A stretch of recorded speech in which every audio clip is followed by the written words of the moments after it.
He has also led several interventions to address several challenges affecting Ugandans.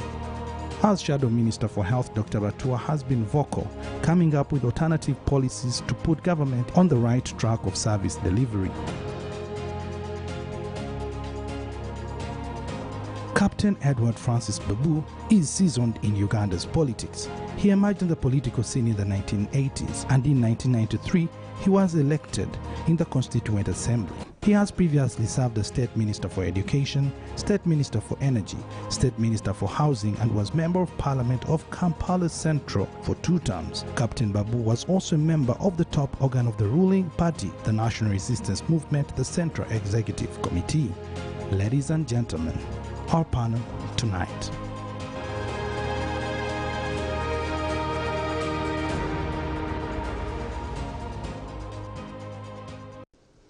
There you are, our panel for tonight. Gentlemen, good evening and welcome to the big debate. Good evening. And good evening to our viewers. Yes. Well, gentlemen,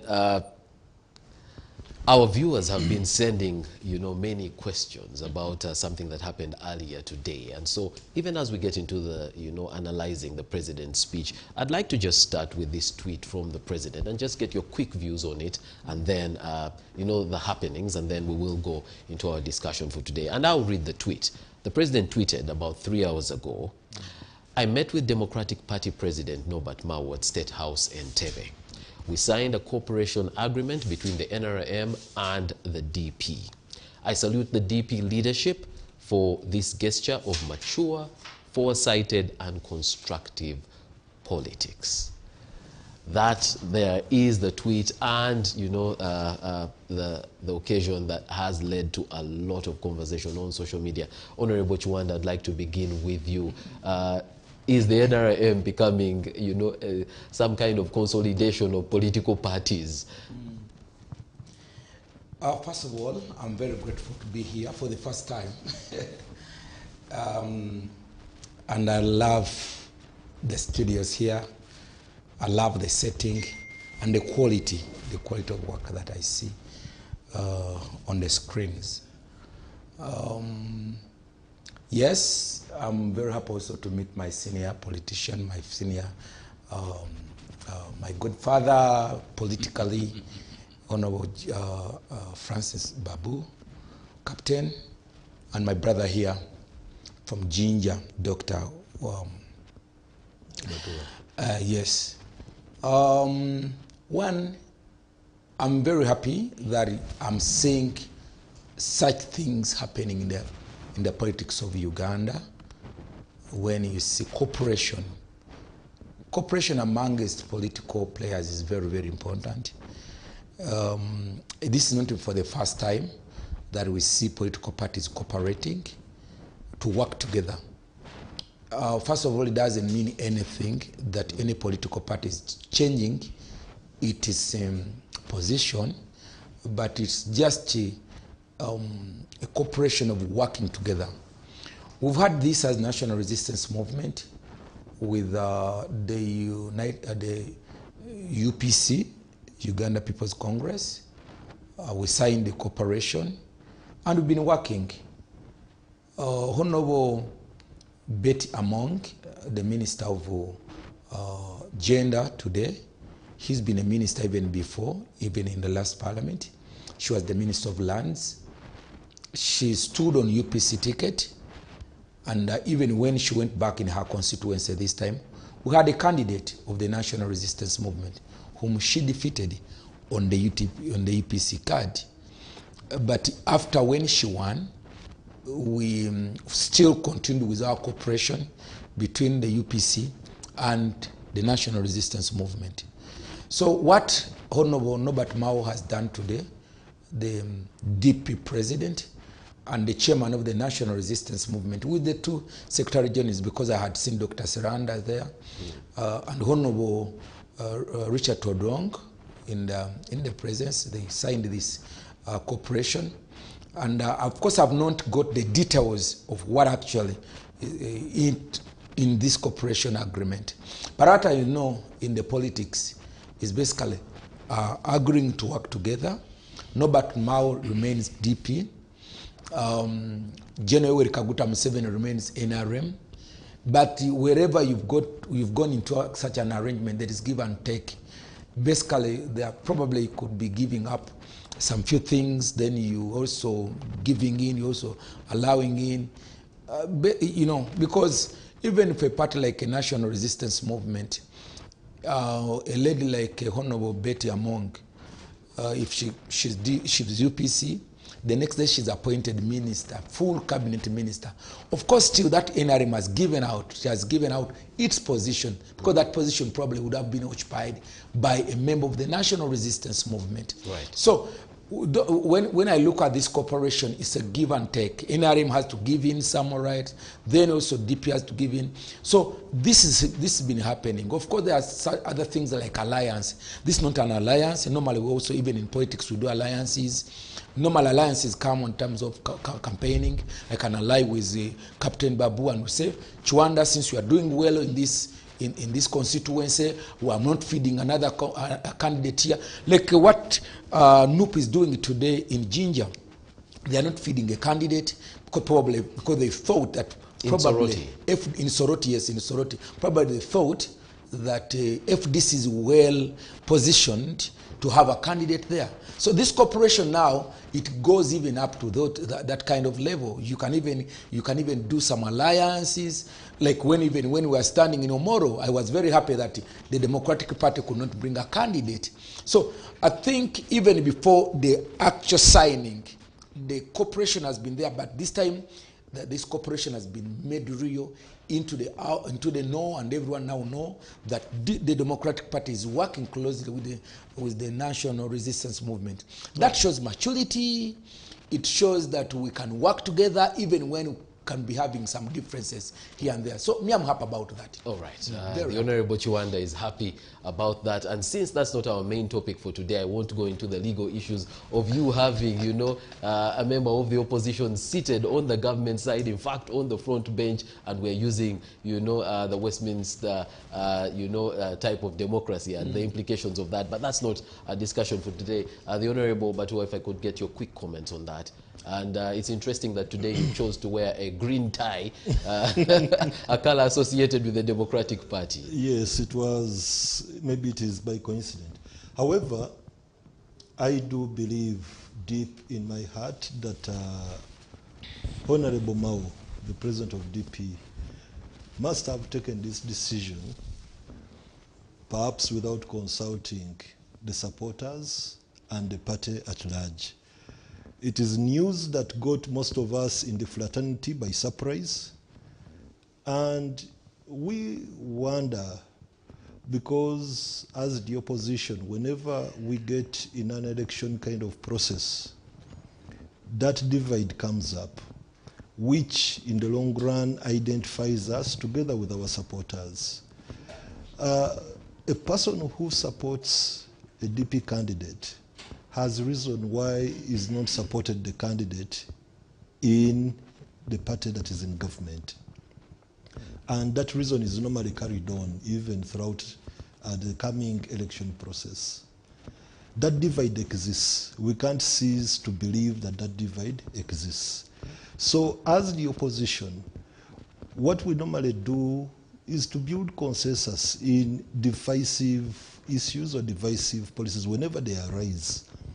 The moment you say you're cooperating with the party in government, even before giving the details on the grounds on which you're cooperating, you cease to be effective in building consensus. So if the price of fuel keeps going up, government has a view or government has a position as to why the price is going up. And maybe it can intervene or it can't intervene.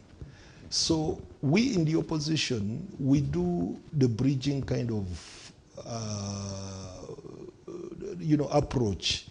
We come in to arrive at consensus, to which we believe will help the country get position or get the direction and maybe ameliorate the burden that is built on the people or that is borne on the people as a result of political decisions being taken. So I see Honorable Mao withdrawing himself from that seat, from a seat that enables him be in a position to talk to a certain category of people, whether there are many of you, there is a certain category of people that want to see him independent of the party in government, right, and therefore believe that whatever he says or whatever he does has no influence of the party in government. And I believe the party in government also needs people who are on the other side, so that together with them, the moment they agree on a certain position, not agreeing to cooperate, but agreeing on a certain position, then it can build some form of trust, confidence, and guide the population to move forward. So I do not think it was really a very good move to say that DP is now cooperating with NRM without giving us boundaries of the extent of cooperation, the expanse of it. It's very vague, so you can easily imagine, you can just imagine somebody or a party being swallowed altogether. So to me, I'm seeing the party swallowed, actually. The Honorable Chiwanda uses or echoes the words of President Museveni, calling this mature politics. In your view, is this mature politics? No, there isn't anything mature with this. You know, politics becomes mature when there is a very controversial issue and you all go over it in the favor of the country, or putting the country, first. That's when we shall say that that is mature politics. And that can be judged on a case-by-case scenario. But as a party that has identified itself as a political party that knows very well that it has a different political position and ideology from the party in government, you can't be swallowed at a time like this. No way. You get it. And I wish I'd known more about this, because I didn't even catch it in news. I didn't catch it from colleagues we normally discuss more or less related issues with. So to me, it seems abrupt, and I want to believe that very few members in the Democratic Party are really aware of this. All right. Captain Francis Babu, as a senior citizen, senior politician, what does this mean for politics in Uganda? First and foremost, I don't agree with my friend who's just been up, because all the opposition parties are cooperating. All the opposition party, all the other parties that are not in government are cooperating. And they have formed something they call opposition. Nobody has ever talked about that. So let's start that actually it is already there. People are already cooperating, either on the opposition, and there's some independent in parliament, and they're doing this. And the other point, this is not a Westminster government like you were professing a few minutes ago. No, I was talking about the system in parliament, the one that we use, system we where have you here, sit in a system, particular way. No, the system here is a presidential system, and people can decide to sit not on one side or the other. They arrange, for example, the independents sit somewhere, the opposition people in different parties sit in different ways. Now, I want to say that all the people who are in the opposition are cooperating already. So there's nothing new here. And bipartisan politics is nothing new. It is an international thing. Even the United States, which professes to be the most democratic, they have bipartisan politics. They cooperate in certain issues. So when I hear somebody saying, but this is not good, you'll be swallowed up, does it mean that the other small political parties in the opposition have been swallowed up? No, they are there. You can count them. You want us to count them? There is NUP, there is DP, there is FDC, there is JEMA, there is even another one. PPP. These are all there. But they have all decided to cooperate, and they call themselves we, the opposition. Now, when you say that, it's good for the gander and not for the goose, you are being unfair. Let's be very frank, that parties are free to cooperate, whether it is in the opposition, whether it is on the government side. Now, cooperation doesn't mean that you lose your colors. Doesn't mean that you lose your party. It only means you cooperate on certain issues, and sometimes you disagree on some issues. Now, bipartisan politics is very important in the development of a country. There are certain things regardless of what your ideology are, for the purposes of developing the country, you cooperate. And you cooperate to make the country grow. And you normally cooperate when things are very bad, not when things are very good. You cooperate so that you join hands to make sure that the country is developing. No matter what mistakes are there, we cannot all be perfect. I've got a very nice Kiganda saying, which I like, which says, Omurungi taburako kamogo. In other words, a beautiful person must have some sort of a flaw. So, to me, and I would like to say this openly, that people are free to cooperate, whether on the opposition, whether on the government side. Please, don't cooperate on one side and refuse others to cooperate.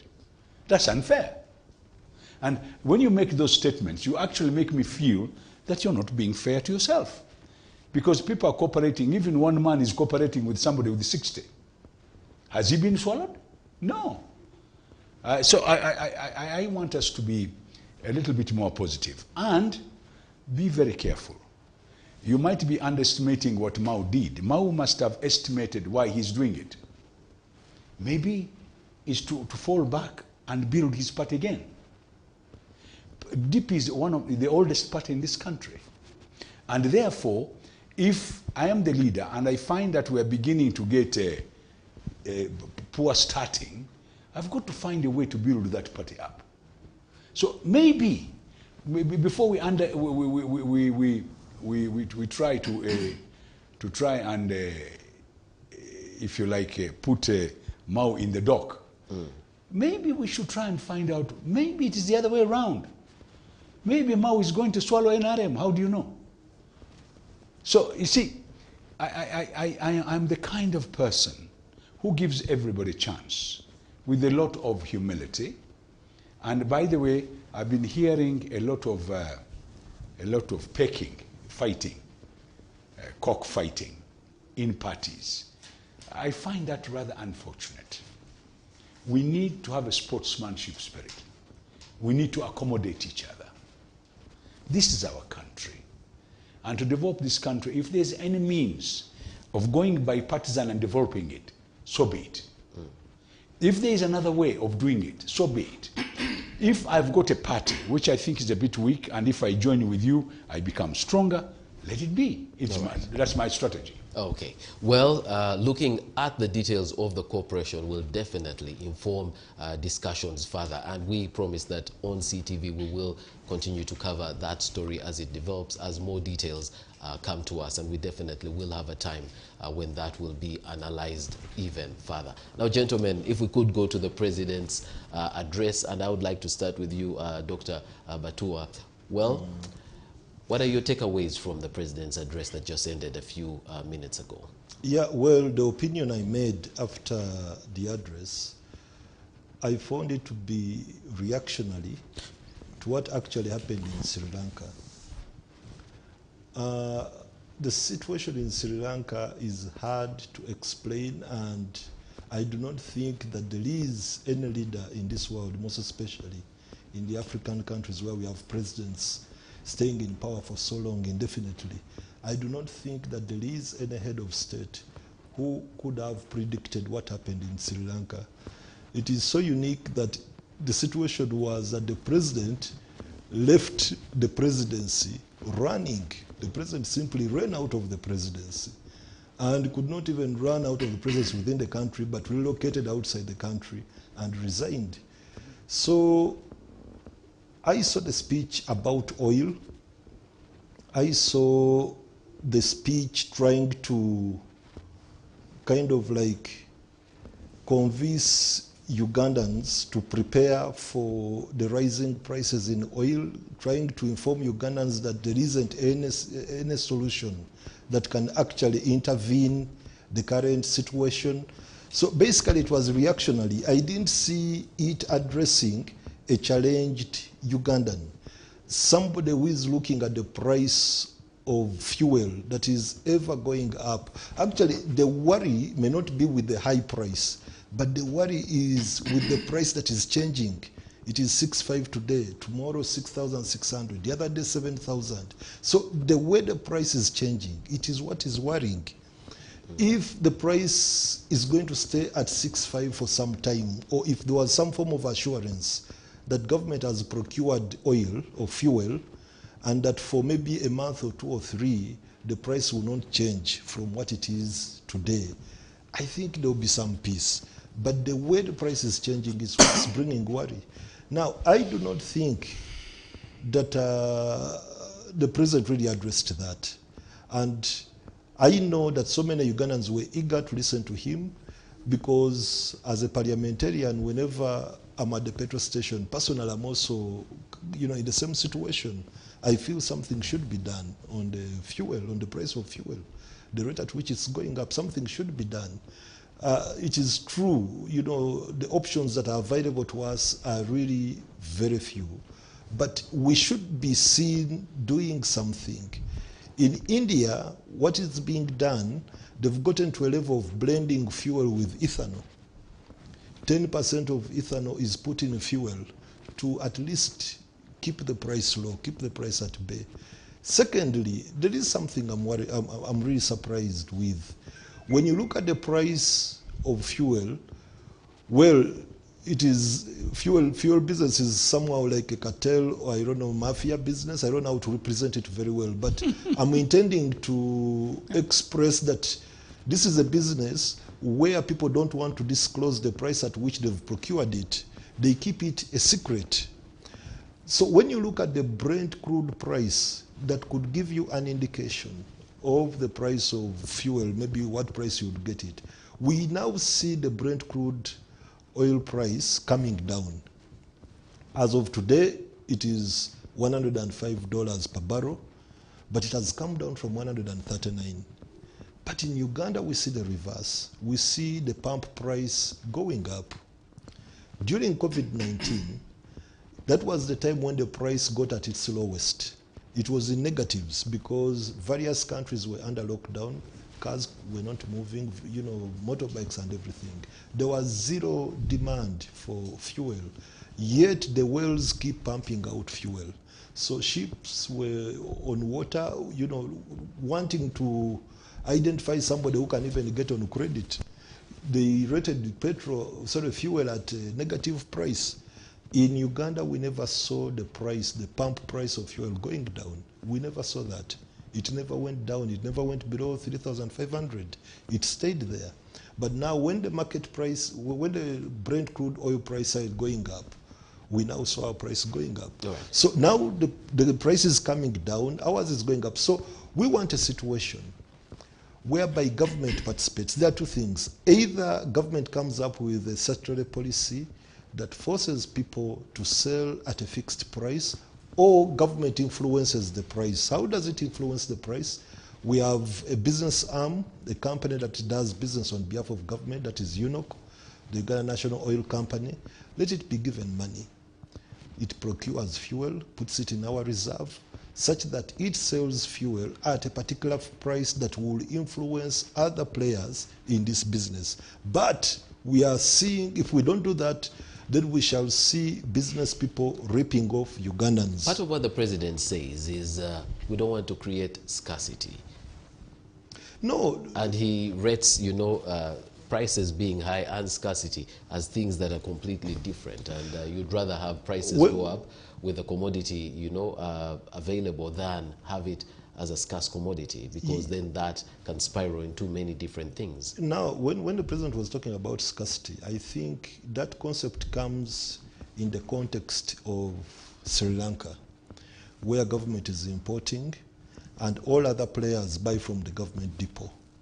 In Uganda, our mode of business is different. We can't get to the Sri Lanka kind of scenario. We've left this to the private players to do this. So in Uganda, we can't have scarcity, because there are people who are earning a living through this. There are people whereby bringing fuel to Uganda is their business. They will always look for it and they will bring it here. That's how we are different from Sri Lanka, where government was actually doing this. What we are asking is that let government be in a position to influence the price at which those people sell.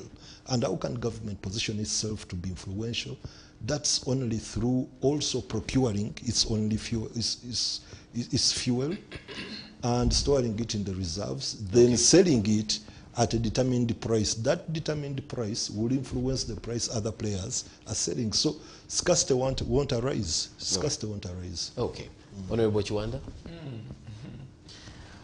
One, I want to thank His Excellency the President, first of all, for having come out at this particular moment to explain to Ugandans what actually is taking place in the cost of living, the high costs of living actually that are now before Ugandans. I got to know about this just yesterday actually, when the President tweeted that he would be addressing the nation today, and everyone was about what, you know? Yes. Because, you know, those days of COVID, the President would say, and everyone would wait for that that statement. And now, therefore, the following should be done. Everyone, probably in those days, people were always expecting the President to give a direction. But of course, even now, that people are anxious for the security situation. The President today has not talked about the security situation. I expected him to. Well, he talked about it a bit, and yes, had warned the people that are killing people, that they will be found. Yes, and because that is also, and of course another one was, I think, what is also worrying that the President has not talked about. Okay, let me concentrate on what he has talked about. Of course, I also had some expectations of this today's speech. Yes, of course, the hunger situation, well, that is what is taking place now in Karamoja and all that. It is probably people thought that the President was going to give details of what actually the government is doing, and even really letting Ugandans know that actually people are not dying. Government is taking every step that is possible to see to it that we don't see somebody dying of hunger in Uganda with all the resources that we have in terms of food. Because our problem now in Uganda is not just hunger, but it's the distribution. Some parts food are getting spoiled because it's too much, but in some parts of the country, people are dying of hunger. We need to. The government should really see how we can make food available to every Ugandan.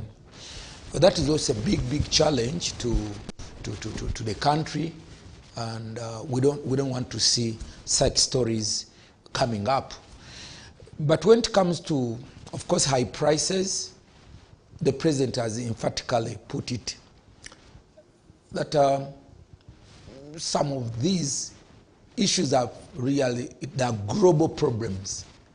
Of course, when he came up to speak about the war in Russia, Russia being the biggest supplier of fuel, and now Russia being in problems, and Ukraine, and all this, that these problems have actually affected the fuel price. And of course, when the fuel prices are up, definitely even other goods and services rise in terms of price.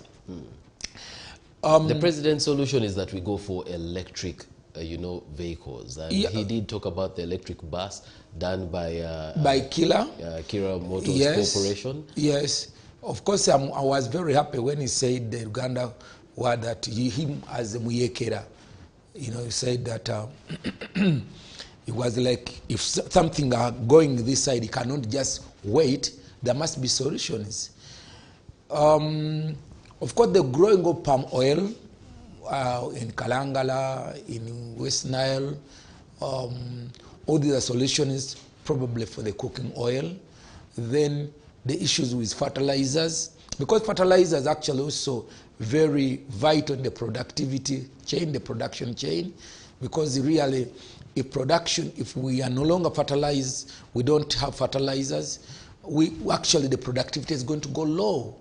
And of course, when he gave the solution of the ginger, the Tororo factory, and also the another factory that is going to be in Hoima, all these are solutions to see.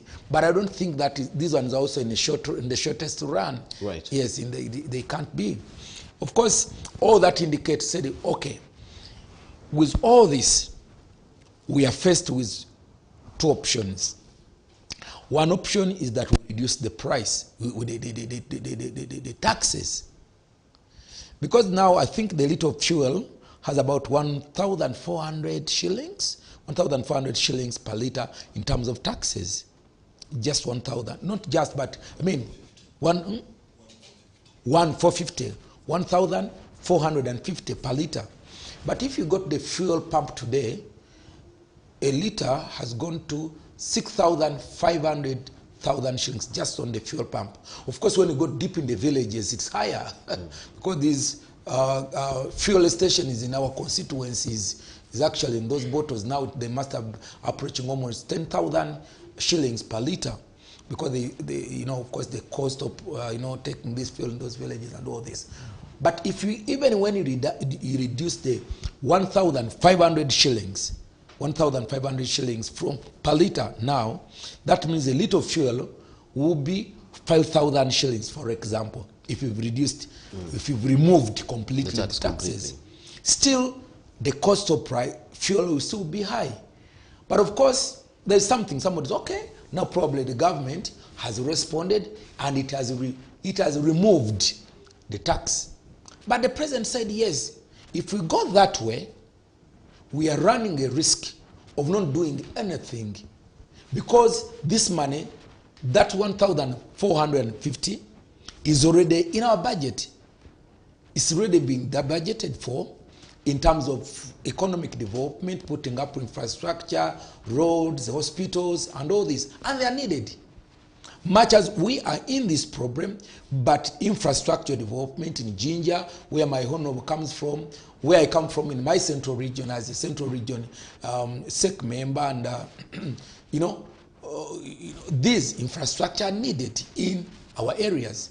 So if we are to remove, definitely we are going to negatively affect the implementation of our budget. We are going to have deficits. And we shall crash, and we shall not be able to move to have this infrastructure in place. Of course, the issue of using our reserves. Yes, the honorable member is saying that here it cannot go in the Sri Lanka way because in Sri Lanka it's been the government. Here, do we really have fuel reserves?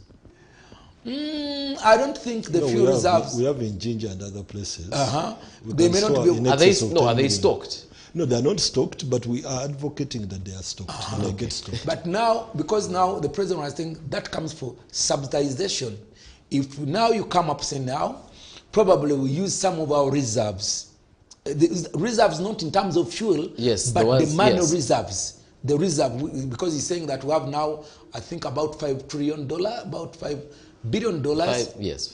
$5 billion in our reserves. So that means if we use our reserves now, importing goods and services, because it's like what the honorable is saying that it's like now we take over, the government now takes over, imports these goods and services, probably to make sure that Ugandans can able to afford these goods. We are running into a risk into the Sri Lanka style because anytime when this money is over and it got finished, we deplete all our reserves. At the end of that day, we shall not be able to ready for the economy to stand.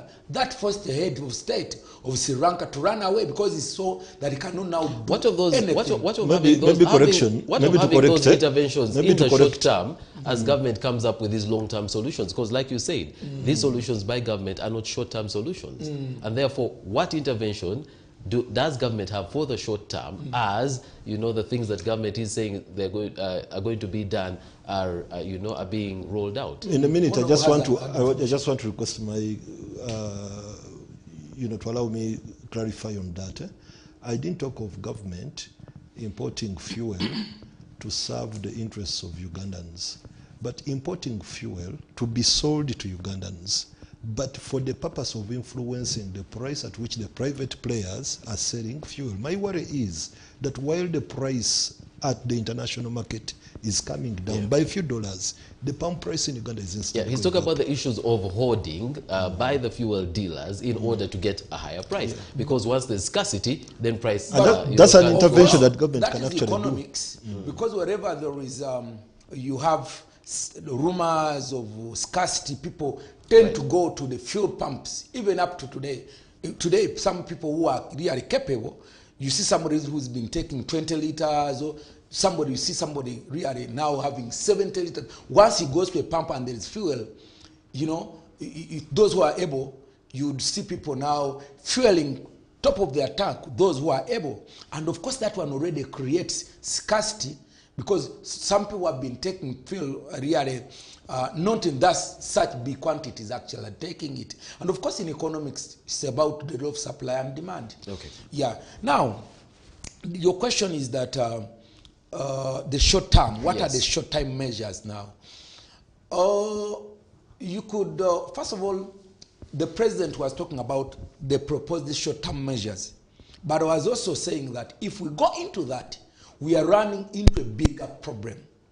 And that bigger problem can actually cause us into the shrunk. So he discounted the short-term measures, which means things will just continue as they are, as government looks at these medium to the long term. That's where the president came with some substitution. You know, we substitute what we... Because last time when the president talks about muhogo, people are saying, why should the president say people that instead of taking bread, instead of taking cakes, people should go to muhogo? Today he has even replied, he has repeated, he said, myself, I take muhogo, I take kalo. You know, I think the message is that we should substitute with the local product that actually we produce. Okay. Leave alone the fuel that we cannot produce here, but on other things that we can substitute. And that is in terms of being able to save a shilling. Okay. Now, I think the solution has remained at the household level. And how is seeing what actually we should only spend on the priorities of the families, because this is not normal times in terms of the economics globally. These are not normal times. Back to tightening the belts. Yes, we need to see government also do the same, shouldn't we? But I'd like to bring Captain Francis Babu in, and then yes, Captain, from what you had the president address, did he touch on the biting issues? I think what is happening now is that the whole world is virtually suffering from the same thing. Yeah. Suffering from the same thing because of the Wuhan virus. You people call it COVID-19. Then we have the problem of the economy, global economy, brought about by the war between countries, between NATO and Russia. And then we have the price of oil, Russia being number 3 in the world in producing oil. And that price of the oil suddenly shot up. My friend just gave you a quotation a few minutes ago, from up to $120,000, now coming down again. But it is very interesting that we should talk about the inflation throughout the world, how it is affecting the different nations, to an extent that some nations have now virtually collapsed. Now, when we are discussing, we should now look at all the countries around us, what the problems are. Don't look only at Uganda, look at everybody. The only thing that is saving this country is food. We will talk about that. But let me just say that we have no control over petroleum products. First, they come from different countries. Most of our petroleum products come from the Gulf or the Mediterranean. And if we have to get them, we have to go to other countries. Now, what some countries have done, like India and China, they have gone into an agreement with Russia. They have given them 30% less. And my brother has told you they've gone into another innovation where they're adding some other additives in them. That has been done in Brazil for many, many years, where they use this alcohol from sugarcane, and they mix it. Now, once we have understood that we have no control over petroleum products, and once you have also agreed that in your country you liberalized the economy, and you said people should do this, because we used to have shares in some of these companies, we gave them back, and therefore it's a liberalized economy. What is going on now is demand and supply. And these people who are in the liberalized economy, using all sorts of method of that game, including hoarding, they are bringing the fuel here. But it's available. Unfortunately, it is coming on changing prices. And therefore, we end up paying these prices. Now, once we have understood that, in the short term, we've got to come out with very quick solutions that can help. Did the president give those? He gave a few, but let me go. I've got one or two solutions that I would like to see the president going to. But the first thing is that even as we talk now, we've had a very bad weather in this country. Yeah. Nobody seems to be talking about that. And we are having a fuel problem. That means the food coming from up country to cities is going to cost more. And the prices of our food in the market has started going up. While you are talking about these nice things which come from neighboring countries and all that the price has gone up, we're now going to talk about the food which has been controlling our inflation, which is our food. Therefore, straight away, the biggest thing in our country is agriculture. That is where one should now concentrate. Agriculture requires certain things. One, it requires irrigation in this kind of weather. Number two, it requires very good cooperation, whereby you have societies of people and the farmer is given a hand in what he's producing. So our quickest product now, which can help this country, is in agriculture, because that is in our control. Government has therefore to spend a little bit more of money in that department. So if we have some reserve, we should not import anything. We should turn within the country and make agriculture come up like the milk. By the way, I always quote the milk because I was impressed when they started these societies and they sell milk. And we now have products from that milk. We even have powdered milk now, which we are now selling in other countries in Africa. The next question would be, this product like milk, how can we continue to produce good milk and at the same time sustain it? How can we help the farmer in Uganda today to sustain that the food comes out and maintain a reasonable price? That's where the government, I think, should have an intervention very quickly, so that the people. Now, he said that some food is in some places they have a lot of food, in other places they don't have food. Fine. What do we do to take that food which is in one place to another place in Uganda so that we can sustain our people so that they can get it? But we've received information. A Karamajong is not a poor man. A man who has got an animal, and that animal is got milk, is got blood, is got meat, he cannot be a poor man. Why is he poor? So these are the kind of questions we need the answer to. There are all sorts of rumors. I don't want to go into that because I think I don't have any proof. They are saying that when these people have sold their cows, people take their money from them. And therefore they cannot buy anything. Now, if that is true, they must create security so that the people in Karamoja are secure. Secondly, the people in our neighboring country, the brothers of the Karamojong, also have the same problem. They are having a problem of food also. So we need to come out with a very quick plan to make sure that we consolidate feeding the people in that area. If we have got food in one part of the country, we should take food in that area. The other point, we have too many in the administrative costs. The president must admit that the administrative costs are too high.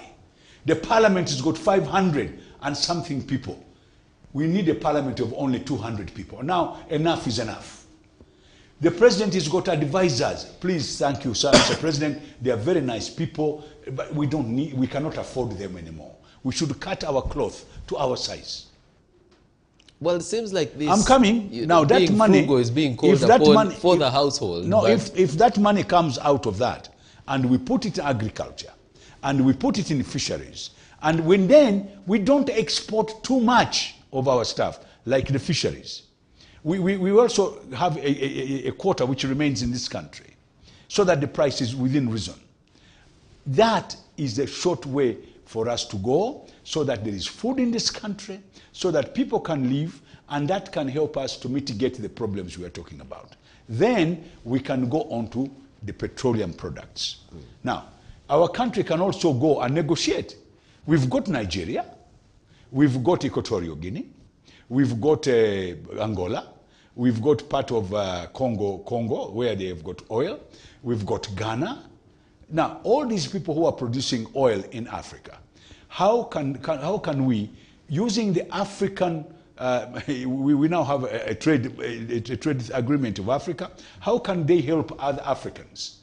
Because the Europeans are helping each other. By the way, we're now finding out, the people say that NATO has put a sanction on Russia, but America has been buying their oil. So we must learn from these people.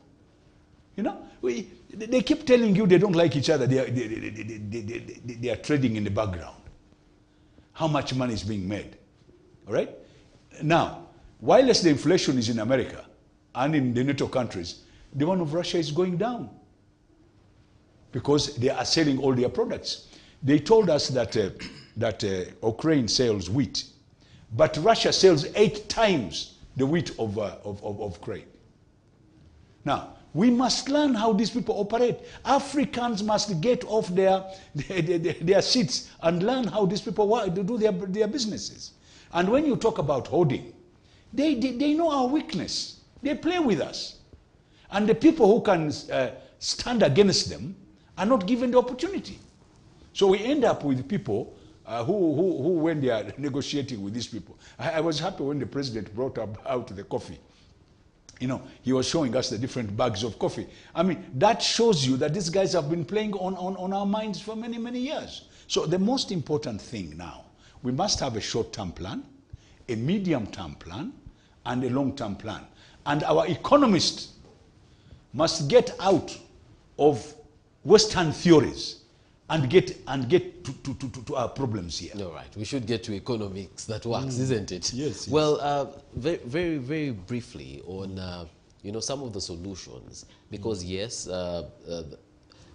in your view, there are things that the president should have touched on and he did not touch on, but some of the solutions that would work for our country, considering that some of these problems are not from within, they're actually from without our country and exacerbated by things that are happening globally. Yeah, actually, I think I should begin from where Captain Babu has ended. You know, our own economists generating theories that are developed from Africa, theories that are actually African, rather than getting European economic theories and imposing them on us. A case in point, the very inflation we are facing right now and today is inflation that is actually imported. We are buying the price of oil, we are buying fuel at a very high price, not because we have a lot of money in our pockets, as inflation tends to define it. The inflation of the European style tends to define a situation where you buy goods at a high price that you will have a lot of money in your pockets, and therefore government should devise mechanisms of bleeding your pockets so that there is equilibrium achieved. This inflation is imported. The price of fuel is imported. So when you bring in mechanisms that bleed our pockets, that bleed the money we have because of the rising price of fuel, you deprive Ugandans, you depress Ugandans. So at what point shall we print money? It's illogical in a situation of inflation to talk about printing money. It is very illogical. But in this kind of scenario where most of the products that we are getting onto our market, especially the products that we don't produce locally, say for example the wheat, the soap, because the raw materials are from out, they're imported. The cooking oil is imported. So Ugandans are buying it at a very high price. At what point should we print money? Now, even when government prints money and tries to get the country out of recession, when you look at what other countries have done, mostly they've gone into infrastructure kind of development, doing the roads, doing what, government has to devise ways of getting money into the population. Thankfully in Uganda, what I'm seeing is that government is getting money into the population through the parish development model. That is kind of like an economic stimulus approach that will get us out of the recession that we are in. You get it. But it's also doing it with a lot of fear. It is taking one weak step forward. They had promised 100 million per parish. Then we heard of 17 million will be coming.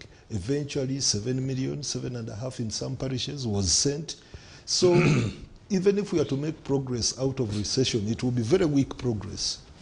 We seem But to be cutting in the wrong I places. believe- We need to take a... No, But there's I one want point to I be- wanted to give you very quickly. All right, let's allow... When he finishes. Okay, very briefly, because we need to take a break. Okay, yeah.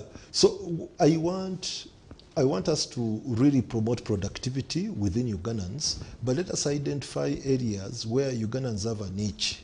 Of course, it's agriculture, but agriculture is very broad. Right. So we can cluster around either maize, rice, the products we've been exporting in South Sudan, the products we've been exporting in Rwanda, and the countries around us. We've been in this situation before, in 2011, but it's agriculture that got us out of this, and that's how most of our business people got their money held up in South Sudan. Okay. You get it. All right. When business was booming, we got out of recession. Maybe I will expand on it after the break. Okay, Captain Babu? Right now, let's not wait for the pipeline. Get the vehicle to take that oil now. Let's use vehicles. Take that oil, get a little money out of it to try and resuscitate our economy. You said we have got gold. We've brought some people to do it. Let's melt that gold and have some of it in our bank so that we can support our money. Instead of printing money, let's have our own minerals. We've got marble in West Nile, sorry, in Karamoja. Let's get money and develop that marble so that we can start selling. I was told that that marble is much, the amount we have is more than the oil if we sold that marble. So since we have those products, and we also got cobalt, let's get these things going now. Actually, a rejoinder, the gold is perceived to be 12 trillion US dollars. Yes, and the stories 12 about the No, gold. I'm not going to stories. Yes. No matter how little it is, Yes. you just make a few bricks of those and put it in our bank. All right. Honorable Chiwanda, we are going to start with you when we come from the break. So let's take a break at this point. We will return and we will start with Honorable Chiwanda.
Welcome back from the break. Thank you for staying with us here on The Big Debate. I'm your host, Iguma Gabriel. Today, we're analyzing the president's address to the nation. The president started by talking about security. He went into vaccination and then climate change. And climate change, he talked about situations of, oil and the global trends in relation to that. But also he talked about, some of the solutions from the Ugandan end of things. And he spoke about agriculture and spent quite a bit of time talking about coffee and how we can develop coffee in order to benefit as a country. I have three guests. Honorable Dr. Timothy Batua. He is Ginger West Member of Parliament. We have Honorable Chiwanda Godfrey. He is a member of NRM's SEC. And then the Captain Edward Francis Babu, veteran politician, served as a minister, as an MP. He is a businessman in this city. And gentlemen, we're glad to have each one of you on the show. Honorable Chiwanda, I did promise that when we return from the break, we will start with your comments. Captain Francis has done everything. Has done business, has done politics, he has done. He's been a member of Central Executive Committee. We're waiting for for the party to allow him to shoot for the top office. He can still do it. I'm too old. No. We lifted that barrier that we had in the Constitution. But yes, Honorable Chiwanda. Yeah. I liked the way Honorable Francis put it on the issue of agriculture. Of course, his point, I just want to emphasize one, is that we need to do everything possible to make sure that things regarding agriculture, we are no longer importing anything. Because we need to save that dollar. But you got the supermarkets today. These big supermarkets, you check the Irish, the tomatoes that are sold there. These are imported Irish, these are imported tomatoes. Honorable Chiwanda, when you were in Parliament, you spoke about this. This Parliament is speaking about it. The difficulties of a Ugandan, producer to get certification so that their items can be on shelves. And complicated. That's what we need to do. That's what we need to do. Personally, I grow a lot of passion fruits. But where do you get the market? I mean, of course, the certification is very important. But what's so difficult that we can do, that we cannot do? The point is, can we organize our farmers into organized farmers? Because the problem is on our culture not organized. You go, you see whoever. You know that your government has been blamed for doing that, for finding people who are organized and disorganized them, and now we know that the solution is in them coming together. It's very important now that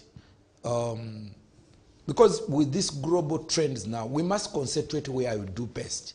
It's where our advantage is. Yeah, our comparative advantage. Yes, where is our comparative the advantage? When you look at agriculture, because I think we may talk about vehicles, buses, but really, I don't think that we can be able to compete with Japan. We can be able to compete with these countries that, yes, we can do. Somehow, we can do some 3-4 buses, 10 buses, probably 20 buses or 40, but it's very difficult to cope at a speed where Japan is now in terms of manufacturing vehicles. And it may not be very easy to catch up with them, but we can do very well in agriculture. We can do this, and so that country looks at Uganda as a food basket. We use our centrality in the East African region now. When you see Democratic Republic of Congo coming on board, South Sudan, Rwanda, Kenya, Tanzania, Burundi, and all these countries, we look at the arable land in Uganda. With the small addition of irrigation, we can actually do wonders. Even districts like Karamoja, where we think Karamoja is food stressed, but some districts, look at districts like Nakapiripirit, look at district like Nabiratuk. Of course, Morote is a bit hot, and Kotido, but Karenga, Abim, These are districts actually you can have food. You can really have food, enough food for the region. But there is also an issue of mindset change. Karamajong still thinks that he should be given food. Even that one, the honorable captain talked about was herds of cattle. I worked in Karamoja. You can even find somebody with 500 heads of cattle, but he's still waiting for World Food Program food. A very rich man, in terms of if you can really calculate his worthiness in terms of economically, that person will be really almost having a very big building on the streets of Kampala. But you find their kids are not going to school. They are waiting for World Health. They're waiting for food from government, handouts basically to be given to them. So that is an issue on mindset change, and we need to really to change this. Of course, the issue of productivity, I talked about it, that productivity is still very low, even in areas where we seem to be doing well in our culture.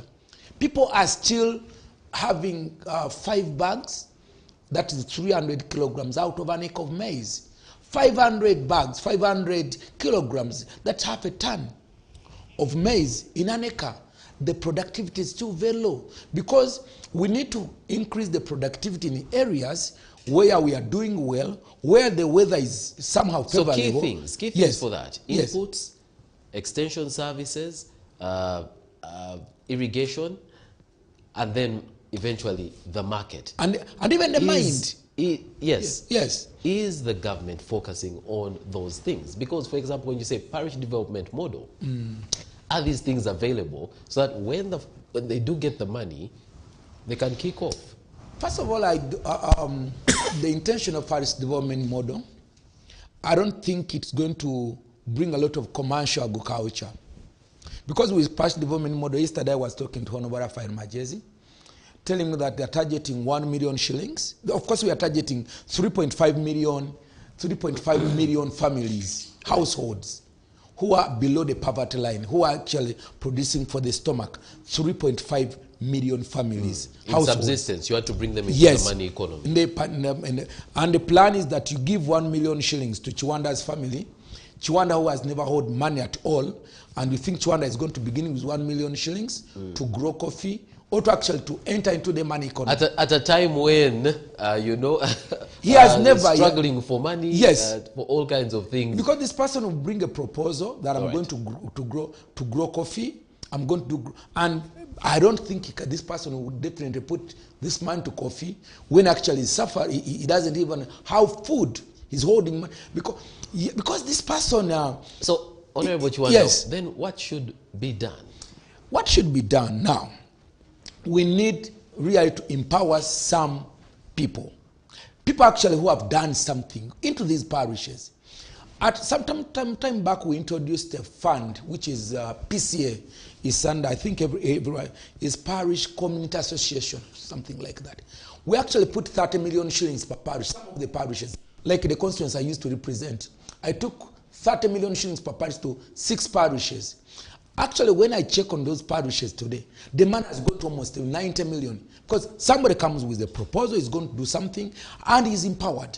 And we needed to empower those parishes because that's where you can have commercial agriculture. Somebody goes to agriculture as a commercial entity. Right. No, because when you come out and say we are distributing 1 million shillings, first of all, when you give a figure that we are giving out 1 million shillings, whether you like it, whether the business reaches 1 million shillings, or whether it's above, it's what people will ask for. That one, it's no longer loan.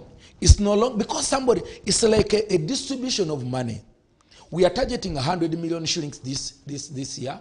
So that means we are targeting 100 families in that particular parish just to get 1 million shillings. And you are not very sure whether that 1 million shillings can actually kickstart this person, or even that person is even interested to be kickstarted. All right. But there are people who are already being started, and by empowering them, he can be able to employ 6 or 5 people that actually can even learn from that very person. All right. And that is one way of actually having commercial agriculture.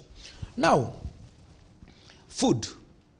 People are watching us today, and I know somebody, you might COVID taught us a big lesson. Food.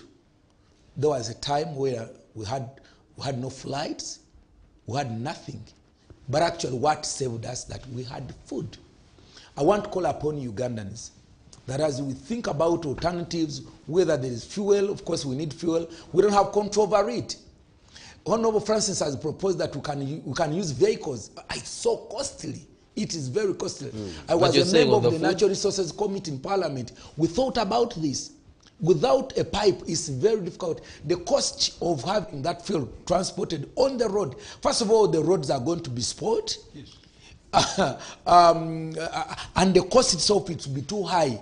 Actually, you can end up putting in more money than actually what you are going to get. Right. Okay. But actually, yes, he was looking at the shortest terms possible, probably, to fix this problem. Also considering that the president said that very soon the value of oil is going to decrease as the world moves away from using those fuels to more sustainable fuels, and therefore it's urgent that we get that out of the ground and sold. Otherwise, we're going to have a resource on our hands that is not worth so much. Yes, of course, this has been a discussion for some time, you know.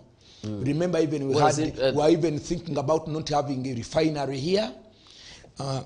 Some people are even not talking. Seems like the president's stance has changed, because I haven't heard him speak of it this way before. He's always said, you know, we're going to have this going. Yeah, he's been on this, and he's been saying that we should have this fuel as soon as possible. But according to prospects, this fuel will be only out by 2025.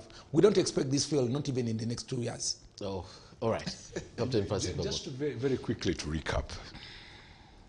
When the president was talking about fossil fuel and the resistance against it because of climatic change, one must get the gist very quickly, that if you don't do something about it, use this resource as quickly as you can, so that you can start mitigating your problems. Then you are in for a ride, as normally people talk about this. So when we talk about our production, the production in this country, in a short term, I'm talking about the short term, by the way. Short term normally is 1 year to 3 years. Medium term, 3 years onwards. Now, all I am trying to say is, how can we quickly intervene in the present state of the economy? I all talked about agriculture earlier on. My brother there was talking about price control. Price control in a liberalized economy where you have demand and supply, it can be very, very difficult. So what we need to do now, we've got to have a mindset change, which is one of the pillars of the parish models. Right? Now, a mind change, how do we do it? Now, the only example I can give you was this man in Bangladesh called Muhammad Yunus, who started a system of microfinancing to the poor, but he first went there and changed their mind. He did not give them the money. He first told them what they can do and helped them to do it. Now, by the way, Ugandans can do it. When they started these societies of milk, of having milk coolers and trucks and getting the dairy here given to somebody who could run it, you now could see that they did it very quickly and it has caught up. Right. That means Ugandans, given the opportunity for a mind change, they will do it. Okay. Now, lastly, I want to say this. We must get our people to understand we're doing honestly, not to have middlemen who are going to spoil this. The second pillar is to start societies and cooperatives in the parish model. The societies where education can go through to the people, and at the same time how they cooperate and protect them from what they are producing. We can produce products which are as good as any country if they are given the standards and they are shown how to do it, and they are shown how to irrigate, and they are shown how to use the fertilizers, and so on and so forth. Honorable Batua, yes. The president has stated, government's position on, those issues that he talked about today. Then what should the citizen do? That being government's position, government solutions, many of them being a bit of in the mid and, you know, the long term. What should the citizens do? No, first and foremost, I should maybe try to express the state they are in right now, that they're in a state of confusion. Very few people have made sense out of what the president has spoken. Very few people have made sense out of it because of the many minutes he took talking about the price of fuel when he integrated it with electric cars, buses, you know, railway line.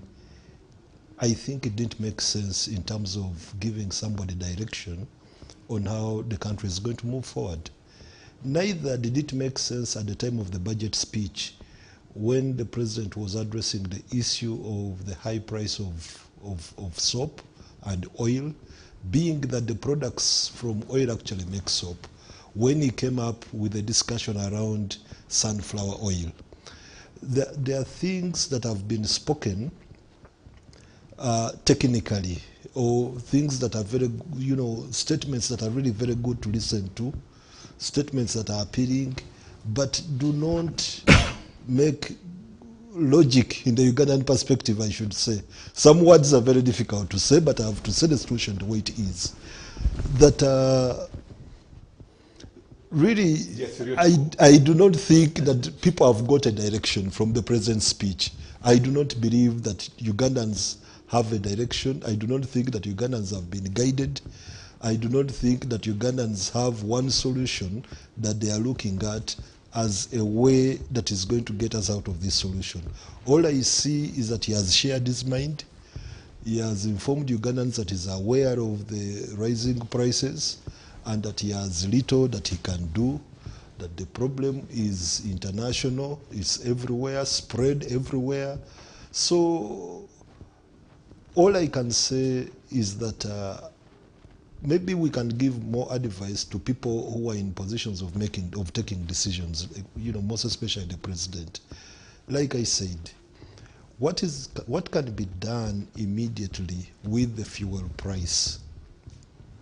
We are worried with the rate at which it is changing, leave alone it being very high. I agree with Captain Babu saying that this is a liberal economy. You can't control prices, but I believe government can influence. Government can influence prices. If we have fuel, petrol, and diesel in our reserves procured by government to be sold to Ugandans at a good price that is not profit oriented, that price will influence the price at which all these other petrol stations are selling. When you look at the price of the leading petrol stations, Total and Shell, they're not the same. When you look at that category and another category of petrol stations, you see a difference of 300 shillings, meaning that there is room for government to actually bring that price down by 500, because government could again lower, the lower price by 200 shillings, and there will be a price cut of around 500 if you compare with the premium petrol stations. So, by and large, as Uganda, we do not even have a strategy of getting out of recession. We've not prioritized on one single thing that we are going to do well. The way you see Turkey identifying itself as the fabrica of the world, where clothes that are sold in the US and everywhere being manufactured in Turkey, and Turkey taking that niche on, money generated from there maybe goes into other sectors, but being known as the fabric of the world alone makes Turkey stand aside.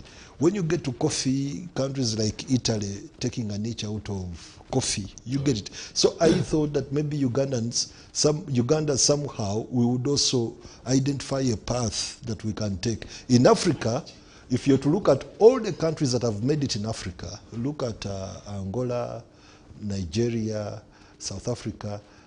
In Africa, what is common with us here, it is mining. Botswana, it is mining. Those countries have actually looked at the wealth they have underneath the ground. So Uganda, if it's to get out of what it is, like the story of similar African countries has been, then we've got to do mining. We've got to look at the wealth that is underneath our ground. All right. Honorable Chiwanda, in about a month's time, even less, Kenya will be going to the polls. Have we prepared for that situation? Yes, we have. How have we? Government. Only recently we had asking, the importers to change the route and use the Tanzanian one. Yes, that's the solution, because first of all, we don't wish Kenya to go into chaos. But you've got to plan, because we've had that situation before. Yes, we must plan. But government has already sought a solution for this. There's an alternative route via Tanzania if things do not go well in Kenya. It's a more expensive route. Yeah, but what will that mean for the price of oil when the products get here? But of course, but at least there's an option. There's an option. It might be expensive, but we are a landlocked country.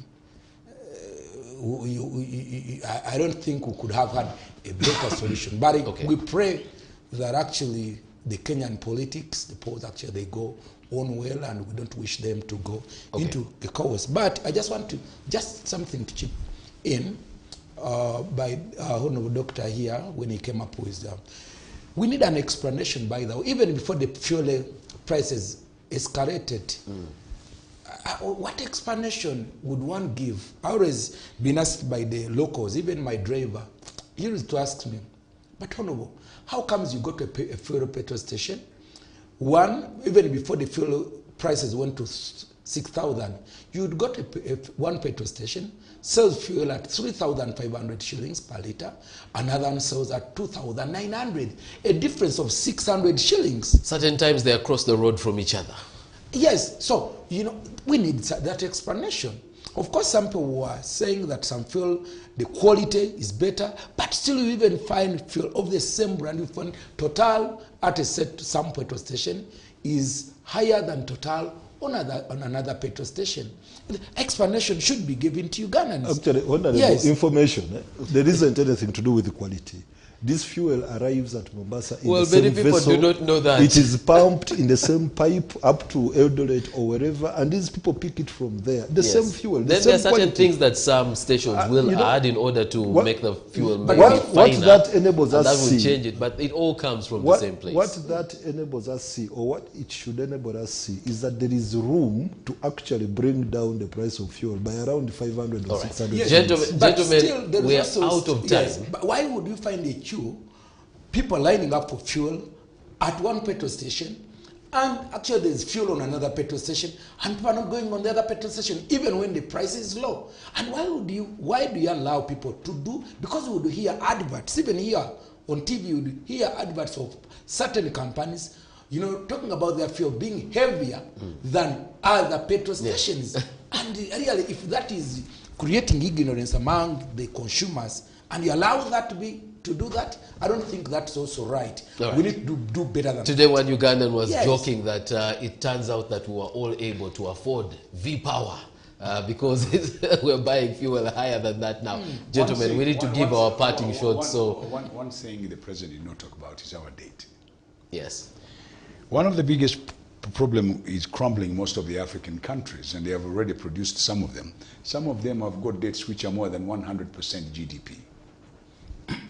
When you have a debt which is very high, it means the little money you have to pay your debt. So when we go on Sunday or Friday or Saturday to pray, we should pray that they forgive us our debts.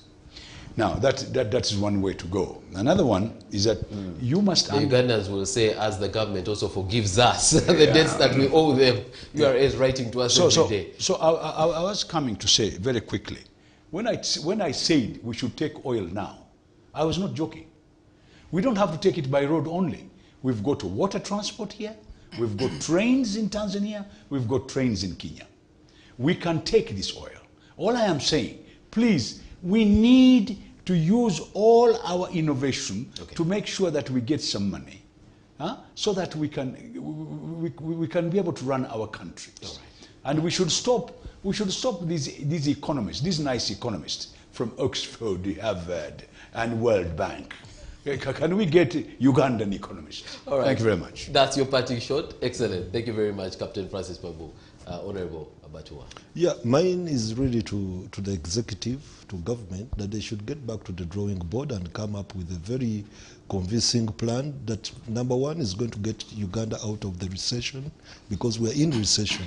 So we need to know how we are going to get out of recession. But number two, government should have an approach to the rising fuel price. We can't dodge this question. It is on the lip and mind of each and every Ugandan. This should be addressed, and it should be addressed convincingly, not addressed in a way that makes Ugandans get used to what is happening. It's not normal. It's extremely abnormal, and nobody can get used to that kind of situation. So we need government to address the issue of the rising fuel price convincingly. Last but not least, government should be aware that the price of food is high. Posho, which is an ordinary meal that is in each and every family, basically the basic family, is now higher than rice. Now that makes an implication on the amount that Ugandans will pay for school fees in the coming term. School fees is likely to double just because of the price of posho. At what point shall we look out or source maize grain from countries that are producing it at a lower price? In the previous situations, we've always had maize from South America. I do not know whether we still have it this time around, maize that is cheap, but we should be looking around the world to at least see how we can get food here cheaply. But most importantly, we have rice coming from Tanzania. Tanzania produces rice at a lower cost, and it outcompetes our food here. Uganda has had crop failure, most especially in rice. Up to now, I was in Soroti. By this time in the previous years, they've always been trading in rice, but they will tell you that they are expecting rice in November. There isn't rice, there was crop failure. So we should remove all the trade barriers and the non-tariff barriers. We should remove all those barriers on the Tanzanian rice. There is that 200. There's that 200 or 300 shillings that has been paid per kilo, or by way of permit. All that should be removed so that rice comes here. But doctor, they have agreed to buy our sugar. We should therefore buy their rice. Yeah, we should buy their rice, and all the tariffs should be removed. That rice is cheap and affordable, and it rescues so many homes here. Right. That's why Iyala must send people like you. He's already in Parliament. And Captain Francis Babu, please don't open that Iyala can, because right now... For the Iyala, what I wanted to mention about the Iyala, though I hesitated, every time we have Iyala, DP signs a very powerful cooperation with them. What a coincidence. You see, I told you. That Iyala issue is the kind of worms. The word is the good DP. Yeah, that's what we had the other time during the Iyala. So this time, please conclude as we leave. We leave for the actually evening. In a very, as of now, of course, when you got the villages, our villages now, the drought is too much. The president has talked about the preservation of our wetlands, because even if we are to do irrigation at a micro level, we need these wetlands. But also we need also to tell our people to prepare within this time, because if actually you are to plant maize, if you are to plant any crop now, you need to prepare now.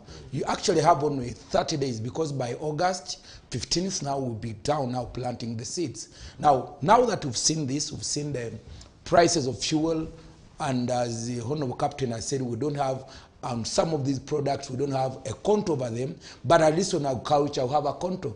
Let's really give a promise to Ugandans that we can actually grow enough food for Ugandans. We can grow at least enough food for the East African community, so that we do well in things that we do better. Let's have emphasis on the things that actually we do better. Let's increase our productivity. Let's increase our production. And of course, the price will definitely come along with all this. So I call upon all Ugandans, whether you're in Kampala, those who have somewhere to till, you can till the land. We can actually do this. COVID taught us this. If you have somewhere where you can do, and you can even do it better for you people who are listening, who are educated, because you can go with even better methods. You can know how to apply fertilizers. This, we can actually change the trend of things in And we really hope that government will increase, And it's you possible. know, the amount of money it gives to agriculture and the support in there as we, you know, look at it as a place where we have comparative advantage. Honorable Chiwanda, Honorable Batua, and Captain Francis Babu, we thank you for being on the big debate tonight. We'll return next week with another edition of the show. From me and our guests for tonight, it's a good night. God bless you. Stay tuned and don't blink.